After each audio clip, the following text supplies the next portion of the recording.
True Crime South Africa is published in conjunction with Tiso Blackstar Group, publishers of Times Live, Business Live, Sowetan Live, and others. The opinions expressed in this podcast do not necessarily represent the views of Tiso Blackstar Group or its affiliates.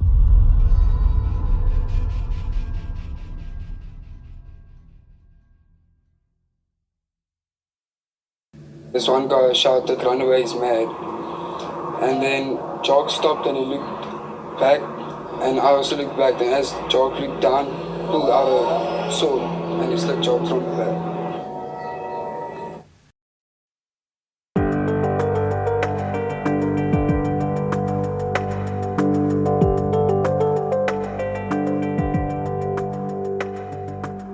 Welcome to True Crime South Africa. I'm your host, Mikheil Engelbrecht, and you're listening to episode 13, The Samurai Killer.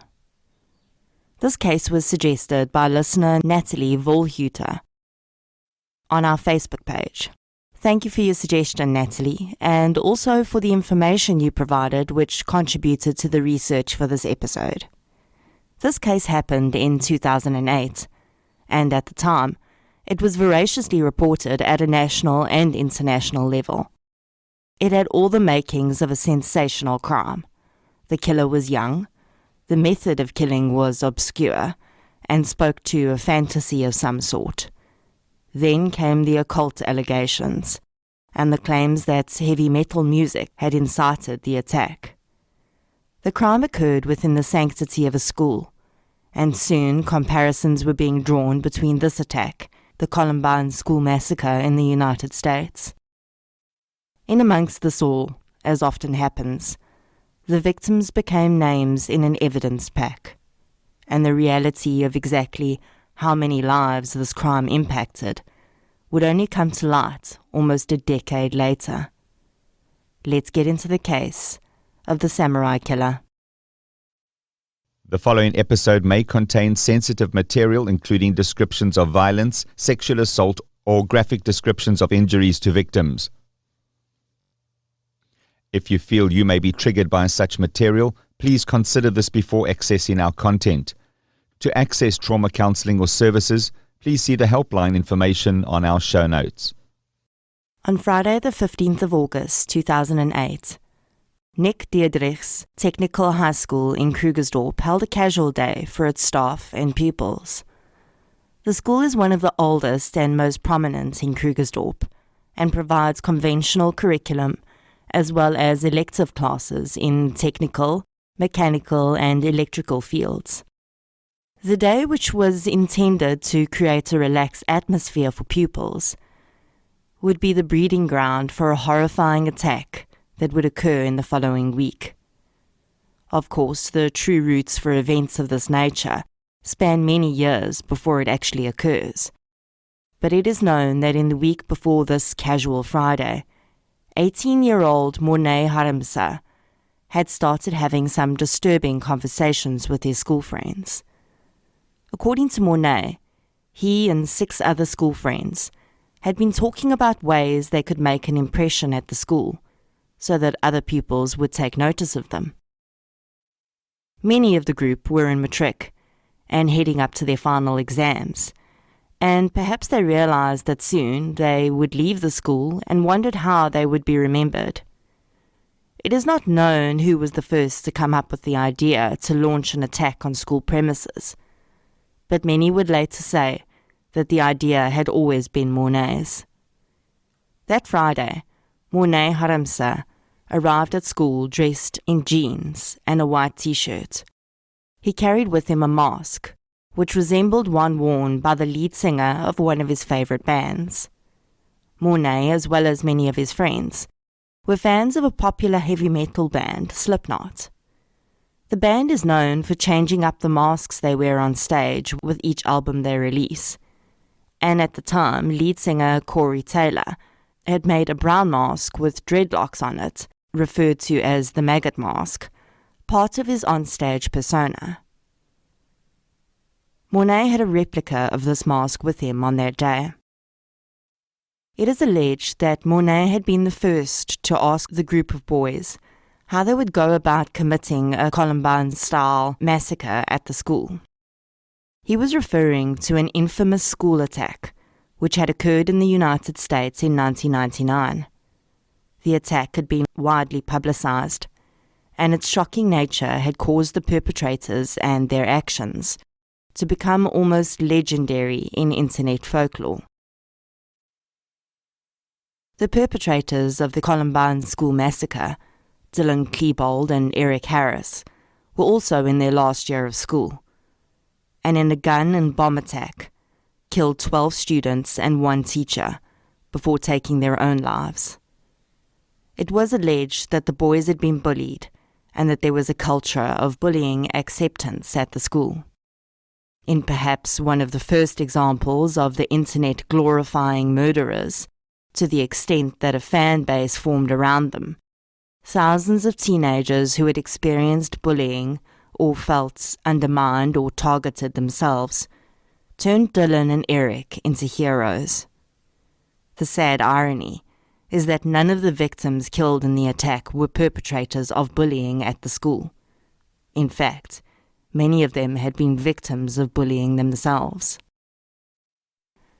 It is harsh evidence of how this massacre had been romanticized that Morné Harmse and his friends living in a town thousands of kilometers from Columbine, and who would have only been 8 or 9 years old when the attacks occurred, were so familiar with the events that they discussed it in detail that Friday afternoon.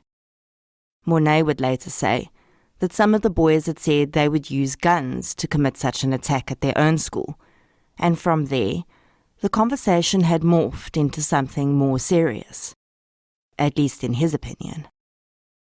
Plans were made among the boys about who would use which weapon, and who would contribute what. Some of the boys allegedly said that they would bring firearms from home, while another boy claimed that he would build a bomb over the weekend.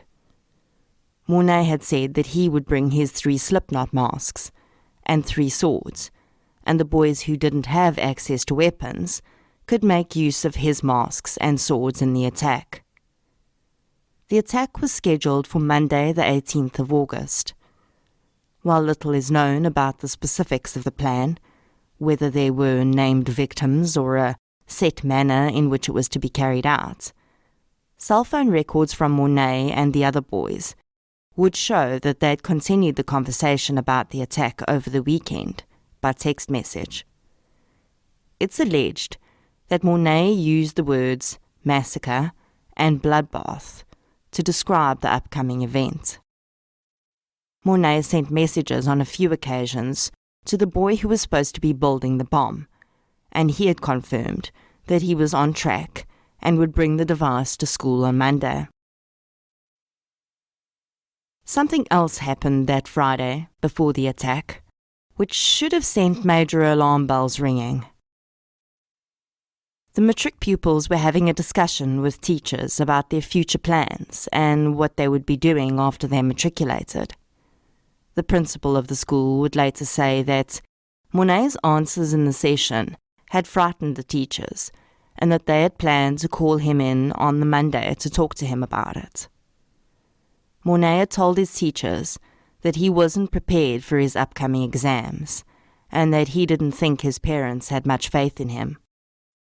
Monet then said that it would probably be better if he was in jail, because it would be better to be a bum in jail than a bum on the street.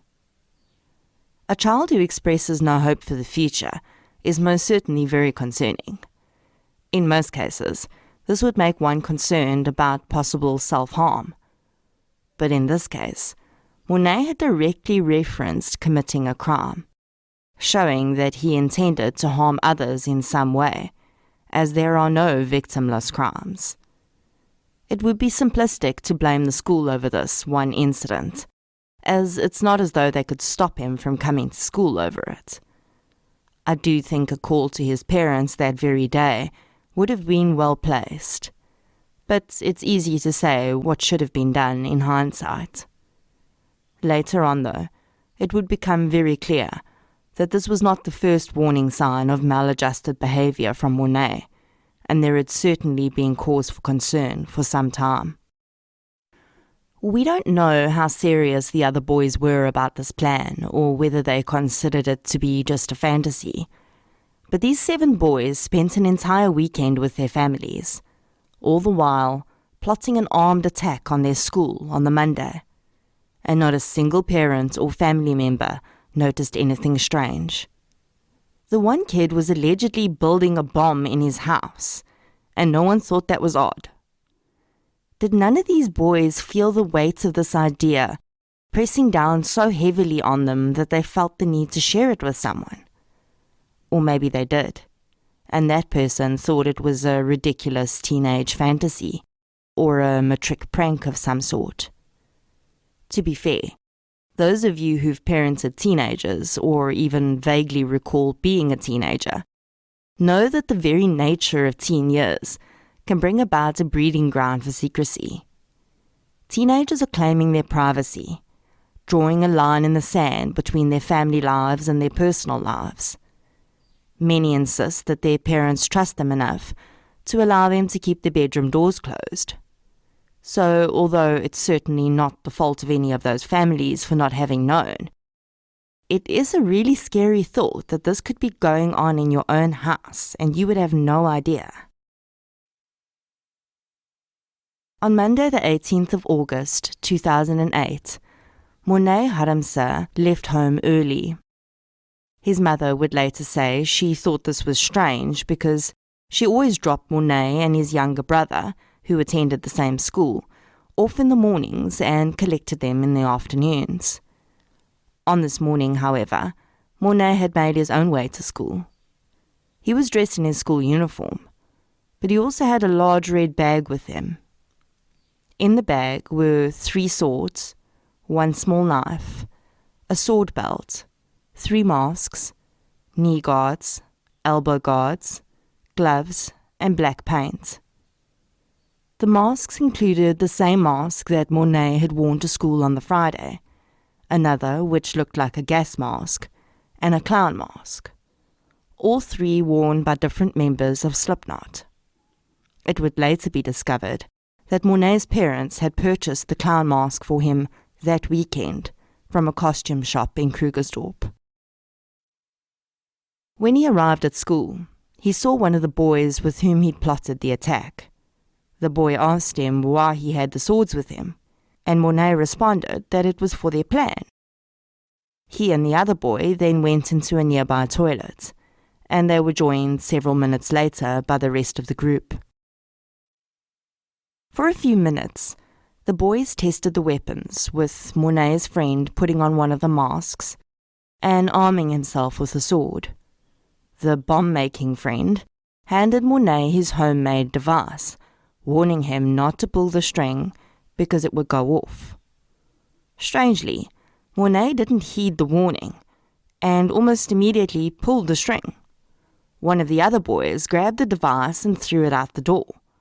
When it didn't go off, Monet realized the device hadn't been real.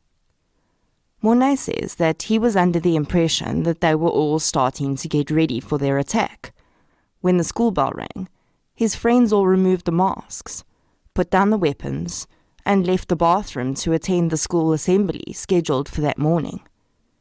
Monet was left alone, suddenly realizing that he had been the only one that had been serious about the plan. Instead of abandoning the plan and moving into assembly with his friends, he suited up, donning the gloves, elbow and knee guards, and applying the black face paint. He pulled on the same maggot mask he had worn on Friday and put a belt around his waist. Into the back of this belt, he slid the 2 smaller swords, and then he armed himself with the largest samurai sword and left the toilets. Some of the boys would later say that they had often seen Monet sharpening his swords at home. Other reports claimed that the first time he sharpened them was that weekend, in preparation for the attack. Whichever one is true, we know for sure that the sword Monet held in his hand was not the dull, decorative piece that his father had purchased for him a few years before. Monet had transformed it into a razor-sharp tool of death. Many students reported that as they were all moving toward the assembly area that morning, they had seen Morné come out of the toilets and laughed at him, thinking it was a prank of some sort. Sadly, Morné was very serious about his intentions. 16-year-old Jacques Praetorians was 2 grades below Morné. The two didn't know each other, but their paths crossed that morning. One of the last things Jacques Praetorians would have heard was Morné Harmse calling out to a group of passing matric girls, saying, "Hey, you want to see something cool?" Morné Harmse drew back his sword and slashed the neck of Jacques Praetorians. Jacques collapsed and blood gushed from his neck. Stunned friends attempted to close the wound with their hands to no avail. Monet had severed Jacques' carotid artery, and the young boy bled out and died within minutes. Jacques' best friend had been walking with him when Monet had attacked. He later said that at first he thought it was a joke, but then he saw the blood bubbling out of Jacques' neck. He tried to keep Jacques awake and keep him talking, but he could see in his eyes that it was too late. The young man watched his best friend die. Chaos erupted in the hallways of Nick Diedrich's Technical High School. Pupils screamed and ran for their lives, and their fellow learner lay dying in a pool of blood. Someone yelled, "Watch out, he's lost it," while another voice shouted for someone to tackle Monet because he'd lost his mind. Monet continued on down the hallway, seemingly unperturbed. 17-year-old Stefan Boers was Monet's next victim. He was struck in the back of his head and on his leg. The deep head wound would require emergency surgery to save his life. Thankfully, he survived. The unsung heroes of this tale were 2 of the school's groundsmen, Sam Manamela and Joseph Korisang. The men saw Monet attacking pupils with the sword, and instead of running away to safety, they ran toward Monet and attempted to tackle him to the ground. Sam received a deep cut on his arm, and Joseph's ear was almost severed from his head as Monet lashed out at them. It is unknown what really caused Monet to stop this rampage, but I suspect that he may have seen his younger brother, as he reportedly threw the sword into the ground and sat on a nearby low wall.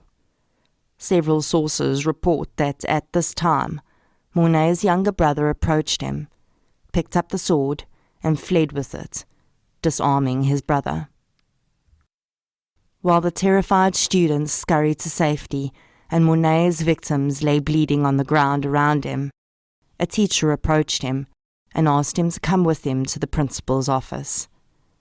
Monet pulled off the mask, revealing the black paint on his face.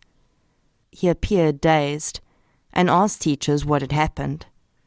Once in the principal's office, he had said that Satan had told him that if he didn't kill people by the end of the day, then he would be killed.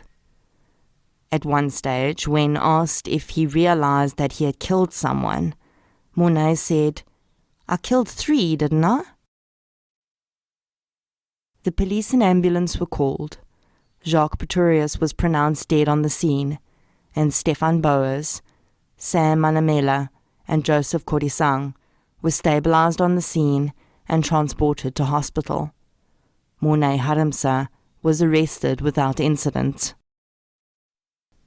This is perhaps a good time to give you a physical description of Morné Harmse. And the word used to describe him by most people is diminutive. He is indeed shorter than most others in his age group, but he's also very thin, and he has a baby face.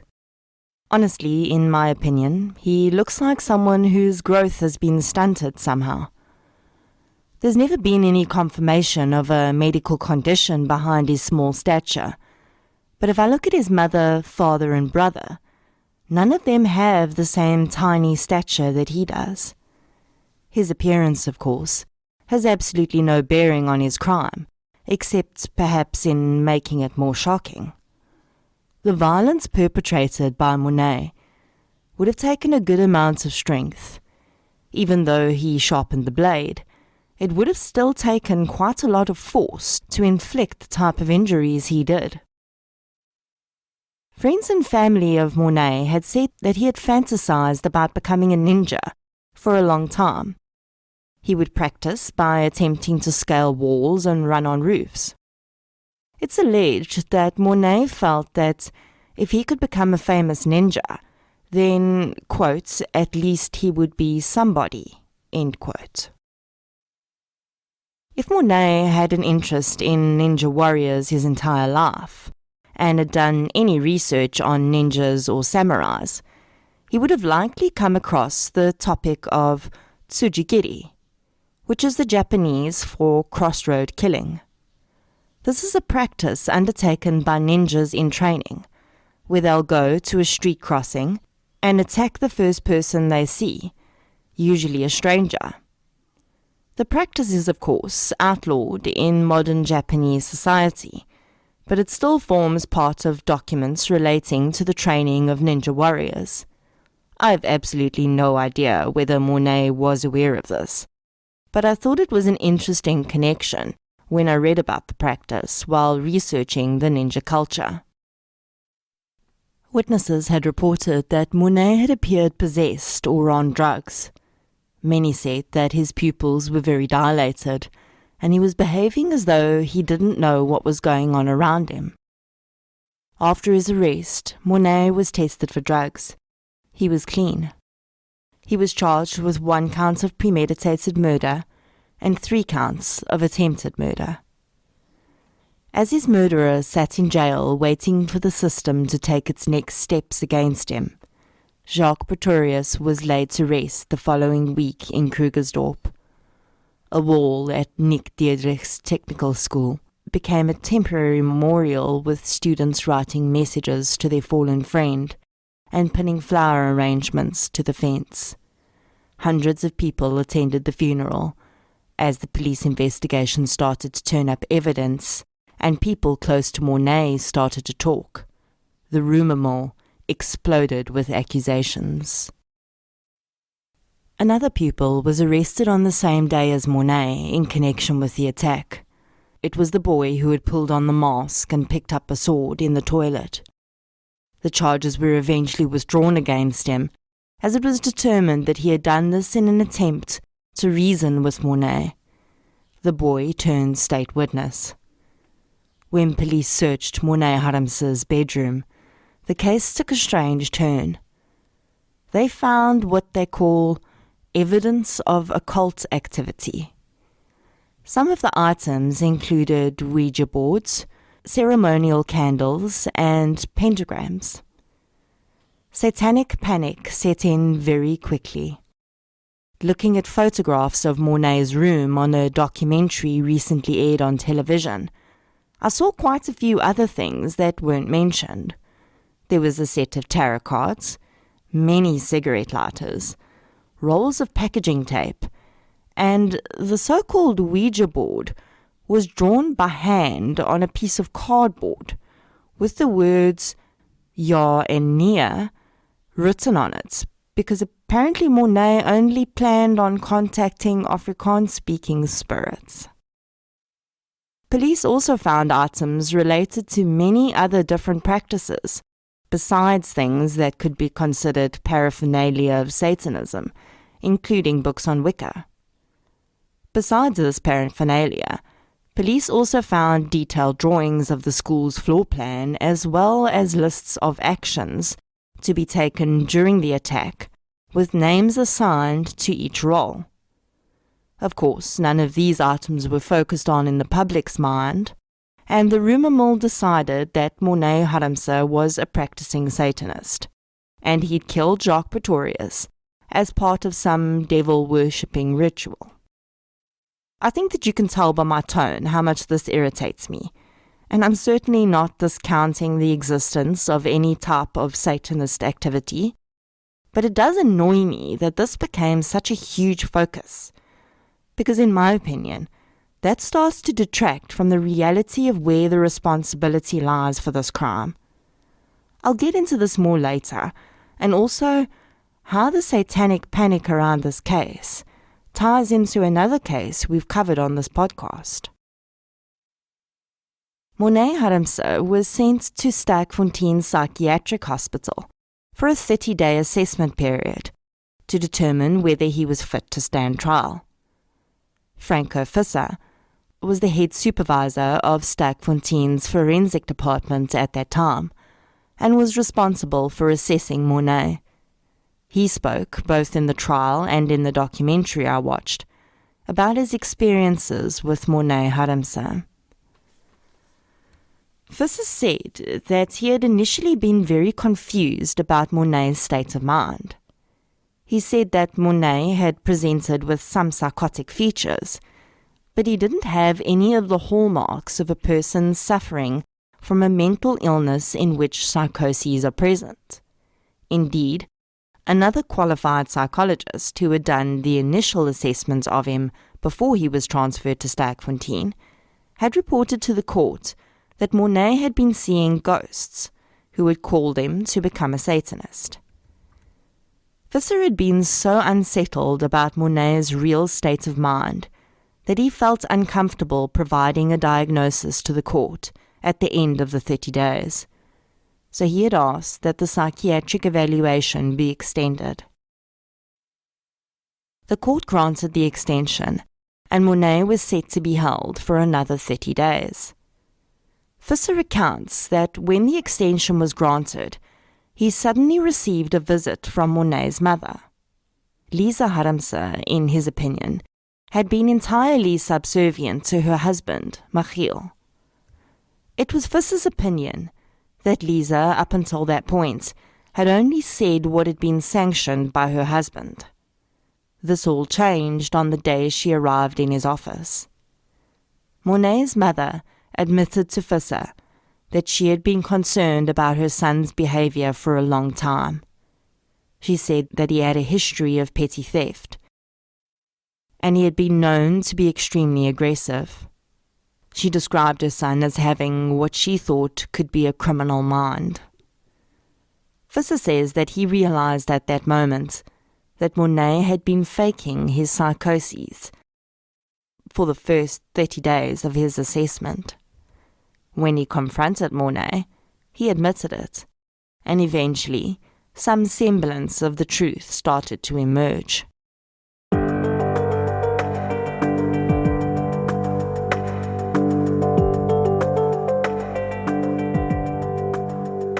Monet claimed that he had been bullied at school.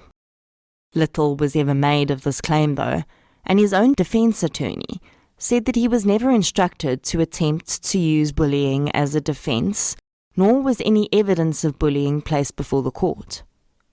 Visser, from a psychologist's perspective, does feel that Monet experienced bullying at school, and says that he does think it impacted Monet to some extent, although the real part that it played in his crime is difficult to say. Monet's school friends said that they had never witnessed Monet being bullied. Considering his small stature, I think it's safe to say that he would have drawn some cruel remarks from other children at some time in his life. I also don't think that his friends saying that he wasn't bullied doesn't mean he wasn't. When you're a child, you don't see things from the same perspective as you would when you're an adult. And often behavior may not seem like bullying, but may be classed in a child or teenager's mind as teasing or messing around, when in fact it's actually quite hurtful to the recipient. Monet did make statements to his friends in the planning phase of the attack that this was their chance to get back at all of those who had wronged them. There are two things that don't fit here, though. Monet may have been bullied, but he was not an outcast. He had at least 6 close friends, and that's far more than many children have at school. The other thing that doesn't make sense here is that, just like in the Columbine Massacre, none of Monet's victims had bullied him. He didn't even know Jacques' name. Stefan Bauer hadn't bullied him, and the two groundsmen had probably never even spoken to him before. There was another type of bullying in Morné's life, though, and it was far closer to home. Monet admitted to Visser that his father had on several occasions, in his words, beaten him up. Visser went to great lengths in his assessment to differentiate between corporal punishment, which, whether you agree with it or not, is still a very real form of discipline in some households, and a form of violence which crossed the line. From Morné's perspective, as well as some admissions from his mother, his father had definitely crossed the line on a few occasions, and this had left a deep impression on Morné. He described his father as a strict disciplinarian, and I certainly get this impression from Mikheil Harmse, just by looking at him. He's a well-built man, and has a hard face. Interestingly, though, he displayed a lot of emotion in the courtroom and cried easily. Morné's mother had also admitted to Visser that she'd had her own struggles with mental health and had attempted to commit suicide on several occasions. She had also been hospitalized for a period after a mental breakdown. A picture emerged of a relatively difficult home life, where aggression was prevalent, and his parents may have been a bit too wrapped up in their own issues to give him the type of attention he needed. Monet, in fact, admitted that his crime had been a way to get attention. Monet said that he felt like a failure at everything he tried, and he was trying to make a name for himself by doing something he would be remembered for. Let's analyze this for a minute, because it would be easy for us to say, well, clearly he was neglected and that's why he turned to violence. But I think this runs far deeper.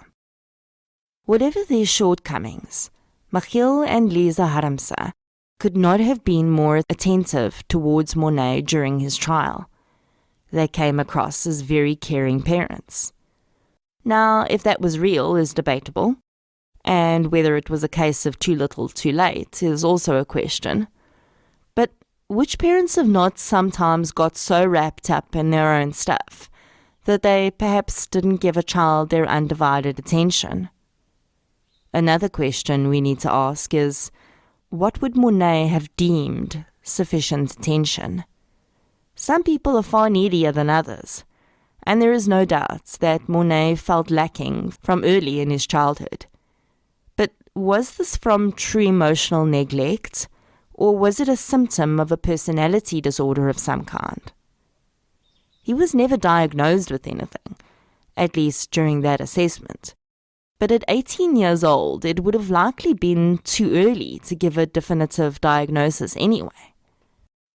I suspect that Monet's own poor self-image, wherever that originally came from, helped fuel the narrative that he had invented. He was lonely, neglected, severely bullied, and felt as though he were unworthy and had no future. But a lot of that was curated in his own mind. It's alleged that Monet locked his bedroom door, and his parents hadn't seen the room for months. If he was feeling so isolated, why isolate yourself even more by doing that? This also doesn't gel with the idea that his father was a strict disciplinarian.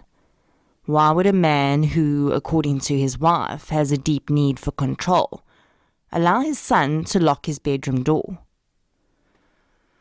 We do have to view every single part of Monet's story with the understanding that psychologist Franco Visser said that he was one of the most manipulative and calculating individuals that he had ever come across.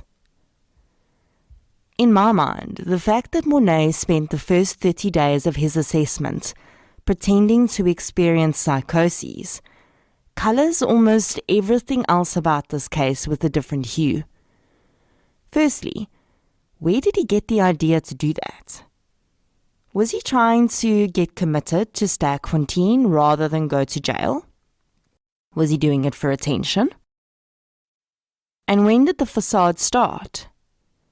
As I mentioned, witnesses had said that they believed Monet was possessed or on drugs, because he'd been behaving so oddly before and after the murders. He was all dazed and confused, asking what had happened, yet he was alert enough to know that he may have killed 3 people. Was all of that the beginning of this calculation to develop this ploy of the psychotic killer? And if that is true, exactly how far does this young man's manipulation go? Monet was found fit to stand trial and aid in his own defense, and when asked to enter a plea, he pleaded guilty to all of the charges against him. The pre-sentencing hearing began, and Franco Visser testified for the state about Monet's mental health assessment. He told the court that Monet had admitted to having used drugs in the months before the murders. He had not used drugs on the weekend before, which is why he tested clean on the day. He also admitted to having attempted to start a drug lab in his bedroom. Many of the witnesses that would be called attested to having seen Monet use drugs on many occasions prior to the murder. Visser said that he felt that Monet had an emotional age far younger than his physical age. Visser testified to the evidence of physical violence which had occurred in the Haremse household, and stated that Monet had become emotional and aggressive when his father had beaten him. Monet had allegedly admitted to fantasizing about bashing in his father's head, but had never attempted to fight back because his father was bigger and stronger than him. Visser also testified that as part of his investigation into Monet's background, he'd pulled his school file. Monet had attended school in Krugersdorp his entire life, and he'd been at Nick Diedrich's for his whole high school career. The file should have been an excellent source of background information on his development, and considering his regressed emotional age, Visser expected to find some evidence that at least some of his teachers had picked up on this. What he found was a file filled with blank progress reports. There was nothing in the file to indicate that Monet had ever been assessed beyond standard requirements, nor was there any proof of communication with his parents. Probation officer and social worker Annette Mikheil was also called to testify. The name may sound familiar to you, and for good reason. Mikheil has testified in many high-profile cases, including the Oscar Pistorius trial and the Krugersdorp killers trial. Mikheil's evidence is often controversial, and she's been accused on many occasions of being against prison time no matter what the crime. Let's be honest, our prisons are not a great place to be, and they're not supposed to be. But I also don't think that our prison system, or perhaps any prison, is truly set up for rehabilitation. And this has been Mikheil's point in a lot of these cases. Her argument is often that if someone is a first-time offender, and there are circumstances such as drug use, childhood abuse, or PTSD, that prison time does not serve the offender's best chance at rehabilitation. In some cases, I'd agree with that. But Mikheil has also been accused of being easily manipulated by offenders. Her recommendation in Monet's case was that he should be sent to a juvenile facility, and that he should not be given a long prison sentence. She was also forced to admit that Monet had told her he had used drugs on several occasions while in prison, but she didn't feel that this was an indication that he lacked remorse for his crime. Let me be clear that I don't have an opinion on Annette Mikheil. She is a highly experienced social worker and probation officer, and I'm in no position to say whether her assessment of Monet or any other offender is accurate. I do think that there's a reason she is continually called in as a witness for the defense in case after case, and I think that is because her views on the prison system work well as mitigating testimony. In September 2009, Morné Harmse was sentenced to 18 years imprisonment. The judge accepted testimony that even though he was an adult in physical terms, he had a juvenile psychological disposition and therefore did not meet the requirements for the minimum life sentence for murder. He was sent to an adult jail. When the judge read out his judgment and referred to the violence Monet had experienced within his own household, Monet's father began to sob. At the end of the documentary I watched, they claimed that he would be allowed to apply for parole in 2024. But I'm not sure how they calculate that, because no non-parole period was set, and therefore he should be able to apply for parole halfway through his sentence, which would be 2018. In fact, last year an article appeared in the Krugersdorp news stating that Monet was being considered for early parole due to good behavior. I also have it on good authority that in 2014, people close to Monet were making statements that he, quote, only has 5 years to go, end quote. And more recently, statements were being made that such a time is coming closer. In the Krugersdorp news article in 2018, the investigating officers as well as psychological experts were quoted as saying that they didn't feel Monet was ready for release.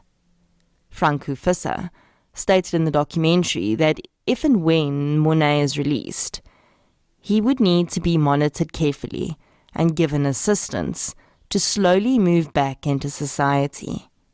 He also stated that, in his opinion, the saying, "the best predictor of future behavior is past behavior," applies very specifically to Monet.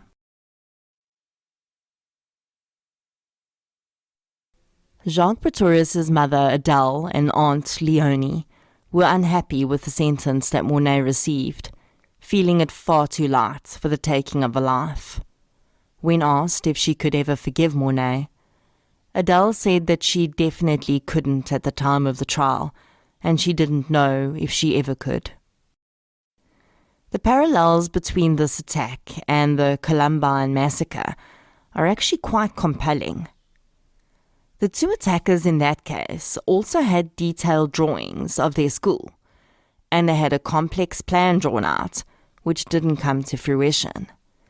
They wore items designed to intimidate and shock during their crimes. The knee guards and elbow guards were items that the Columbine killers wore. It had emerged after their attack that there were also several of their friends who had heard them talking about the planned attack.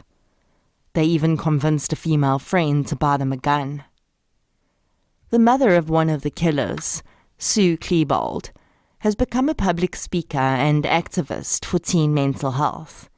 She wrote a book many years after the murders, detailing her experience in the hopes that it would help other parents to see the signs in their children before it is too late. The book is called A Mother's Reckoning, and I highly recommend that any parent of a teenager read it. I tried to keep some of the things that she said in mind when I did this episode, because her description of the way she was treated by the public was shocking. There are a few things that I think Sue did well, though. She never once condoned her son's actions. She never said he made a mistake or it's because he was bullied. She, in fact, did not believe he was bullied. The main difference here, of course, is that Dylan Klebold committed suicide after his massacre, so Sue had no one to ask questions of. She actually says in the book that sometimes she thinks it's better that Dylan died, because she has no idea how she'd be able to support him after what he did. The other side of the story is how Sue described Dylan at home. The woman who would most likely have known him best describes a kind, loving young man. He had some behavior issues, but nothing that couldn't be considered normal for a teenager. And then he woke up one morning, packed a bag, and left the house early, just like Monet did, and massacred 13 people. The two attackers in this case filmed themselves preparing for the attack for a few weeks before.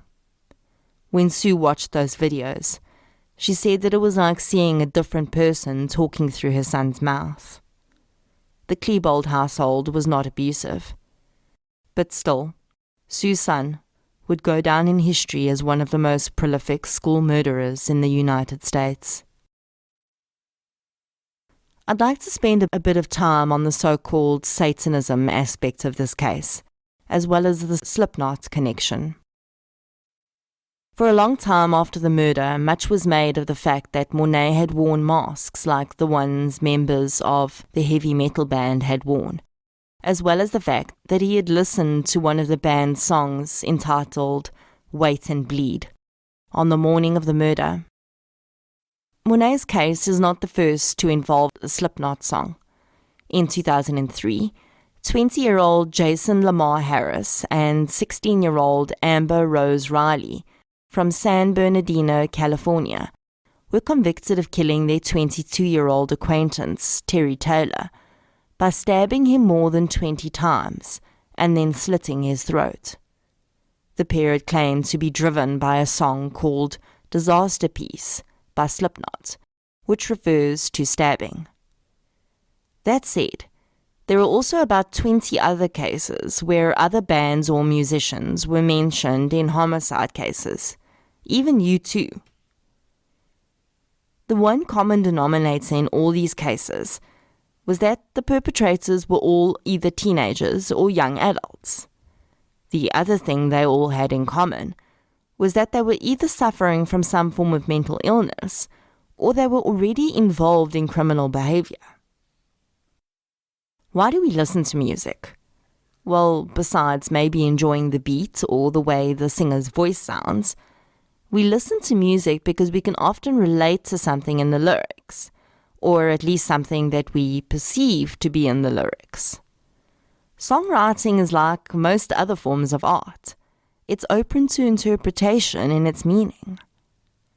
I can look at a painting and just see a house, and you might look at it and see the entrance to hell. The only thing that differs is our perspective. In my opinion, it's the same with music. Heavy metal does not make people kill other people. Choice makes people kill other people. Mental illness does too. And sometimes, people just kill other people for absolutely no reason.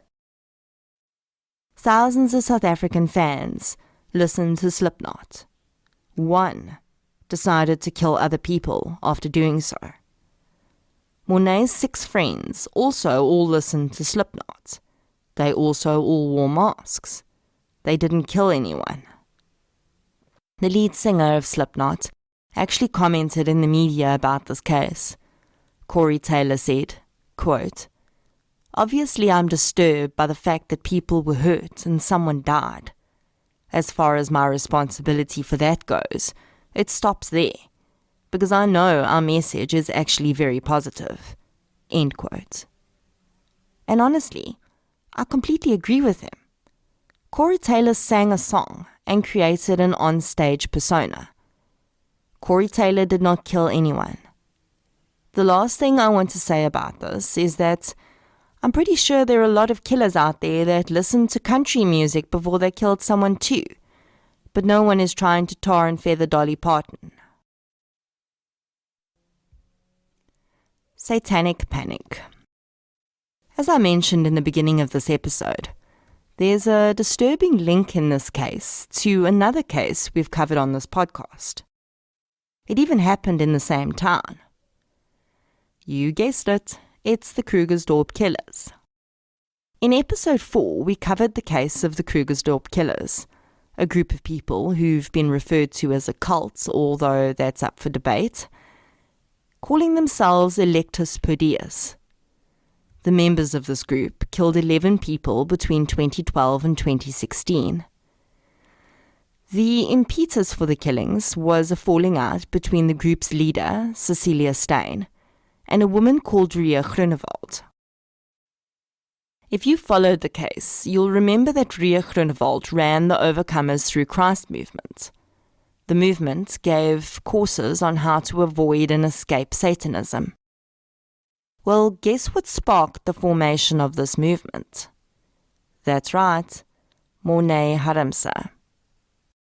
In 2007, Overcomers Through Christ was a prayer group.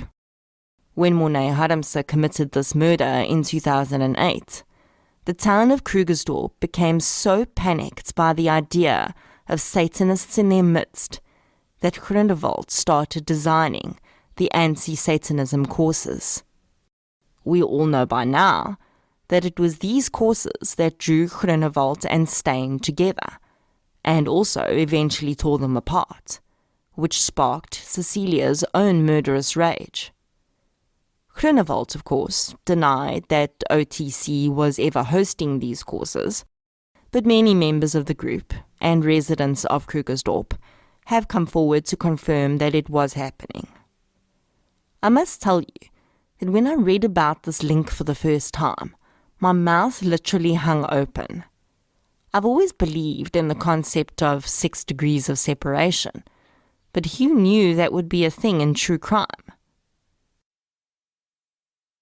I think that this connection also speaks to the damage that can be caused by ill-informed gossip and sometimes reporting. As I mentioned earlier, there were far more items in Monet's room that pointed to an interest in other non-traditional practices than there was satanic paraphernalia. But the word Satanist still stuck. Why? Because Satanism makes a great headline. Morné Harmse was not a practicing Satanist. He was dabbling in a lot of different things because he was trying to find something that set him apart. His actions had nothing to do with an organized group of followers of Satanism. Now, before I get into this next bit, I'd like to insert my own personal disclaimer here. I'm extremely open-minded. There are very few things that I will discount at the outset without proof either way, because I'm not arrogant enough to believe that I know or understand everything that exists within the universe. But this isn't a paranormal podcast. This is a true crime podcast, with true being the operative word. So, just because I may state that I think the involvement of certain aspects of this case was a little ridiculous, doesn't mean I'm discounting the possibility that such things exist. I'm just saying I don't think they belong in a court of law. I didn't mention the witness that the state called during the pre-sentencing until now, as it's more relevant to this part of the discussion. The prosecution called a man called Kobus Jonker to the stand, who is also known as Donker Jonker. For information about Jonker, I relied heavily on an article published in the Star newspaper by Jacques Rousseau.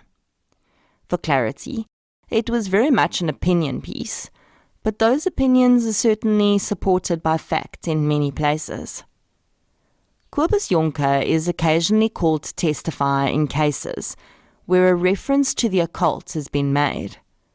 Now, by its very definition, the word occult means involving or relating to mystical, supernatural, or magical powers, practices, or phenomena.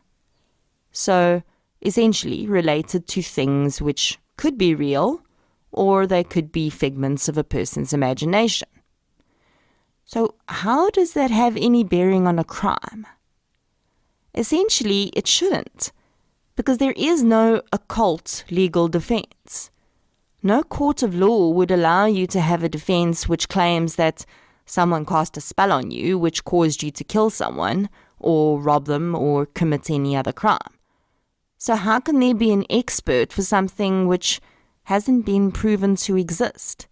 Nor does it have any legal bearing on the prosecution or defense of a case. But still, we paid an expert to appear to testify to the possibility of the existence of something that we aren't sure exists.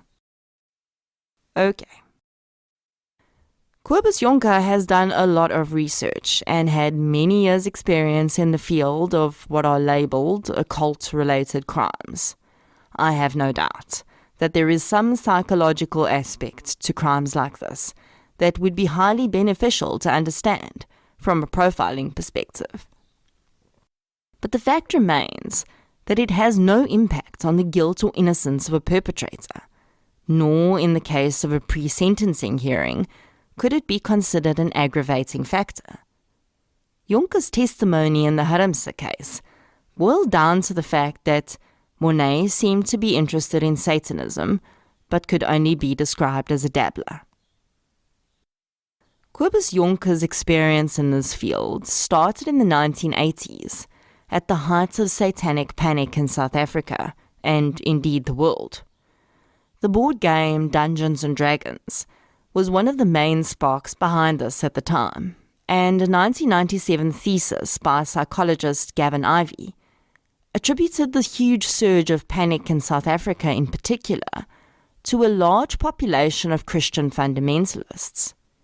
I think maybe this is part of it, but I also think that another part of it is that we have our own African traditions that many of us don't understand and therefore fear. South Africa was hit so hard by the public interest in Satanism that we even had a department in the SAPS specifically dedicated to occult crimes. Kobus Jonker headed up this unit, which was created in 1992. The unit was tasked with investigating cases which had links to anything outside what are considered societal norms. According to their now defunct webpage, this includes, quote, witchcraft, Satanism, mysticism, magic, esotericism, and the like. Included in the scope of occult-related crimes are ritual muti/medicine murders, witch purging, witchcraft-related violence, and sect-related practices that pose a threat to the safety and security of the Republic of South Africa and or its inhabitants, end quote.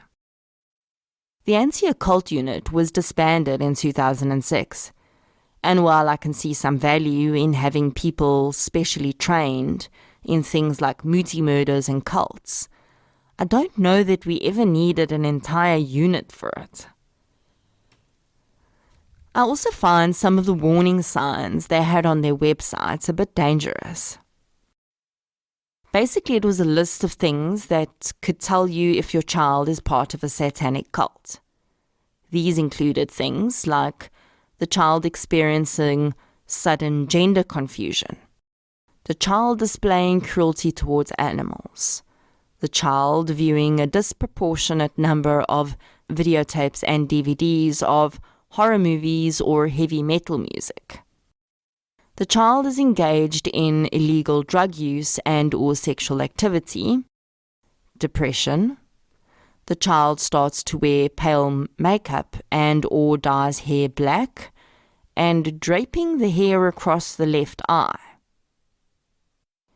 There is a disclaimer above the list which states that these factors should be viewed in conjunction with other behaviors, and in isolation do not mean that your child is a practicing Satanist. It's just dangerous, though, in my opinion, to list these things that are most likely just personal choices or signs of deeper disturbance, and label them signs that your child is a Satanist. Well, to be fair, the list is actually called Warning Signs of Possible Occult-Related Discourse, but almost every single point refers to Satan or Satanism. So if we were wondering how the word occult became synonymous with the word Satanism in South Africa, this is one of the places it happened.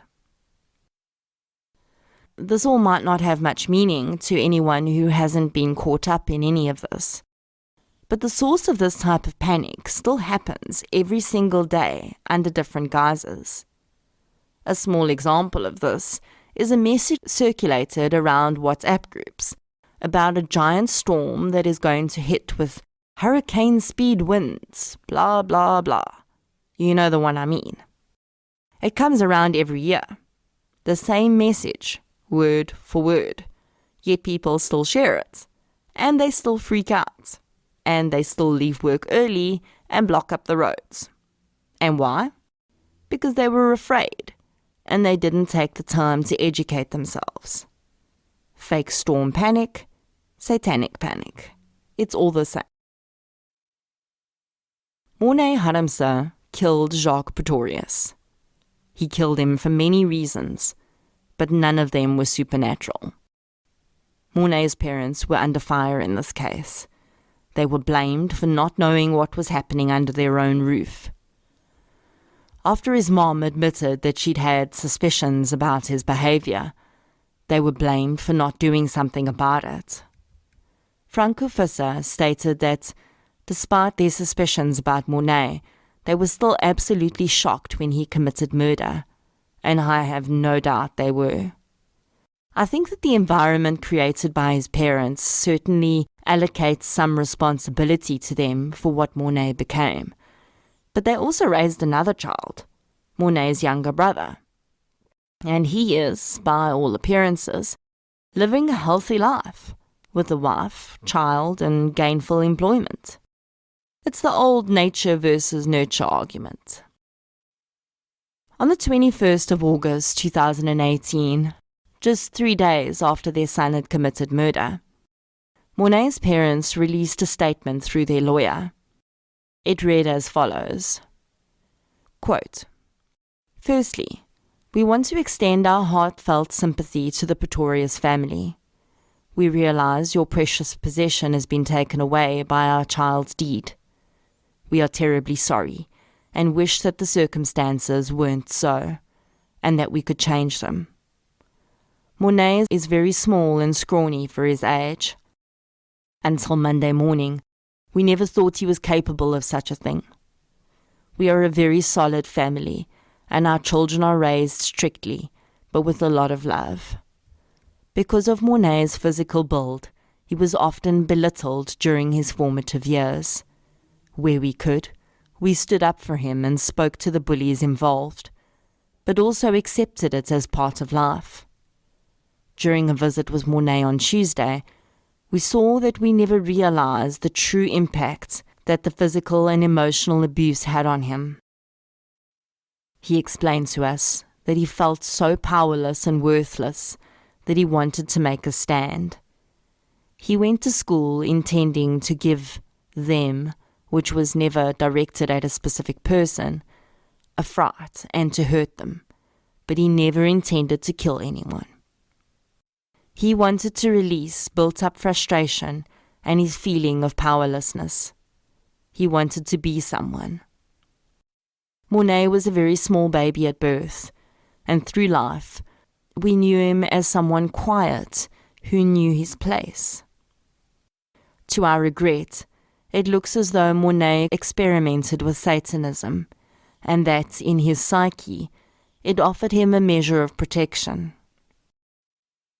It was as though he could escape into this idea, that he would experience certain powers which would then offer him a protection mechanism.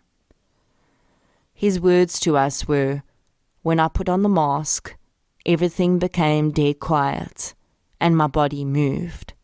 I wanted to stop, but couldn't." He also mentioned that the matric final exams had put a lot of pressure on him. Although he never failed a grade, he was terribly afraid that he would.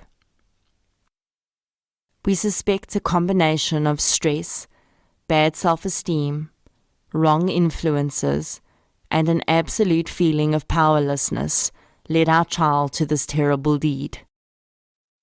During our visits in the cells, Monet was terribly confused and only realized on Tuesday that someone had died. He remembered basically nothing about the incident. 2 lives have been destroyed by this unfathomable incident. We appeal to all parents to have deep conversations with their children to make sure everything is all right. one is inclined to attribute certain personalities to physical development, but that isn't always the case." End quote. So there's a few things I'd like to address here. I do believe that this was originally written in Afrikaans and then translated. So it's possible that that's the reason for the odd use of the word possession to describe the deceased son of a grieving family. It also bothers me that, although at this time the reports of violence at home were not public knowledge, his parents see fit to refer to the bullying he experienced as some sort of external impetus for his actions. They state that he had been confused and only realized the Tuesday after the incident that he'd actually killed someone. I'm not calling his parents liars, but I find this very difficult to believe. He told witnesses at the scene that he'd killed 3 people. He was arrested, and surely he would have been told why. He was questioned directly afterwards. I highly doubt that no one mentioned that Jacques had died. I can't say why they felt it necessary to make the statement. Maybe they thought it would stop the media hammering at their door. But I don't think it was necessary, and I don't think it was fair to Jacques' family or the surviving victims. But that's just my opinion. During the pre-sentencing hearing, Lisa also spoke to a journalist outside the courthouse. She said that Monet is well liked in prison, and everyone goes to him for advice. She pointed out that Monet had given some of his clothing to a fellow inmate to wear to court. She says that Monet is a good person who made a mistake. Mikheil Haremse does not face the camera at this time. He turns his back on the journalist and talks to his wife, then quite suddenly puts his hand on her arm and leads her away. So that's a whole lot about Morné Harmse, and unfortunately not very much about Jacques Praetorians. At his funeral, a paragraph was printed in the program that read, quote, "Jacques, in the 16 years, 7 months and 3 days, that you as a son, brother, cousin and friend had been part of our lives, we experienced joy and grief. Jacques, you were taken from us so suddenly. It hurts very much, but we know that God is holding you safely in his arms." End quote. Stefan Boas recovered from his physical wounds and is married and living in Johannesburg. Unfortunately, there's no information available about the progress of Sam Manamela and Joseph Kodisang, and I really feel that they were the forgotten victims in this case. Maybe they weren't school children, but they were still victims. And honestly, if it hadn't been for their brave actions, many more lives may have been lost that day.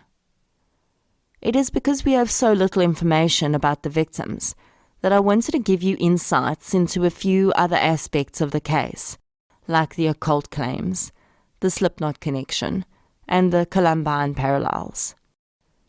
Maybe that information will reach just one set of the right ears, and a parent will figure out that their child needs help before it's too late. And then maybe we won't have to do another podcast episode about victims we don't know. Morné Harmse is a bit of an enigma. He's now 29 years old, and in a recent photo I saw of him, he doesn't appear to have aged a day. There is every possibility that he may be released any day now, if he hasn't already been by the time this episode airs. The question is, has his mental progression been greater than his physical progression? Frank Visser, the state psychologist, says that his concern is Moné's capability to manipulate, and the fact that he's been rubbing shoulders with hardened criminals for the last 11 years. What has he learned that he didn't know when he went in?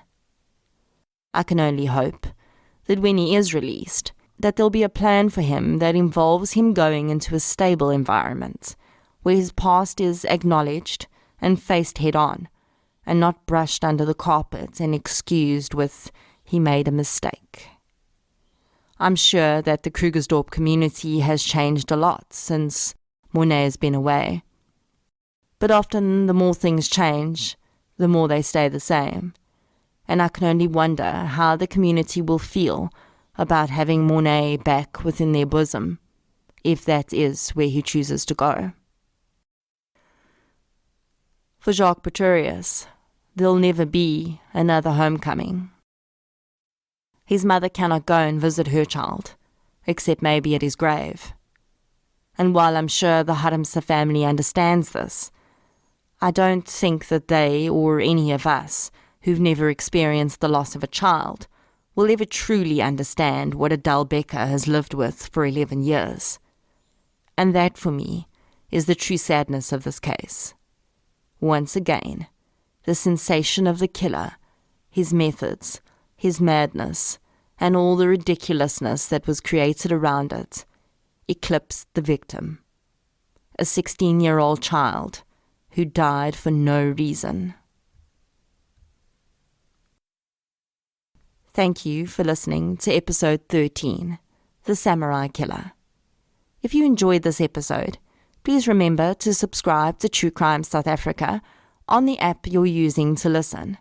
You can also follow us on social media. We're on Facebook, Twitter, and Instagram. True Crime South Africa releases full episodes every second Friday, and mini-sodes on the Fridays in between. As always, thank you for your support, and I'll chat to you soon.